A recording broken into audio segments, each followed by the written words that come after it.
வணக்கம் விவசாய பெருமக்களே. ஸோ இங்கே பாருங்கள் என்ன ஒரு அழகான பிரமாதமான காட்சின்னு. ஸோ ரொம்பவுமே பார்த்தீங்கன்னா இந்த மாலை நேரத்தில் எனக்கு ரொம்பவுமே சந்தோஷத்தை கொடுக்குது.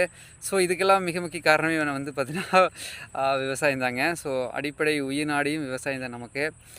அழகாக பிரமாதமாக பார்த்தீங்கன்னா டில்லரில், டிராக்டரில் எல்லாத்துலேயும் பார்த்தீங்கன்னா சேர்லாம் போட்டாங்க. ஸோ கிட்டத்தட்ட பார்த்தீங்கன்னா இன்னொரு 1 வீக்கில் பார்த்தீங்கன்னா நாம் நாற்று நட்டுலாங்க. ஸோ நாட்டோட ஆயுள் காலமே பார்த்தீங்கன்னா மொத்தம் 4 மாதங்கள், 120 நாளுங்க. ஸோ டேம்லேருந்து தண்ணி விடுறான் அப்படின்னாலும் 120 நாளைக்கு தண்ணி விடுவானுங்க. ஸோ அதுக்கப்புறம் தண்ணி இருந்தால் விடுவாங்க, இல்லைன்னா விட மாட்டாங்க. ஸோ அதன் அடிப்படையில் பார்க்குற போது கிட்டத்தட்ட பார்த்தீங்கன்னா இப்போ தண்ணி விட்டே ஒரு 20-25 நாள் பக்கமாக இருக்குங்க. ஸோ இன்னொரு 85-90 நாளில் பார்த்தீங்கன்னா உங்களுக்கு பார்த்தீங்கன்னா விளைச்சலுக்கே வந்துரு. ஸோ ரொம்ப ரொம்ப ஆரோக்கியமான ஒரு தருணம். ஸோ பார்த்து என்ஜாய் பண்ணுங்கள். Wish you very happy new year 2025.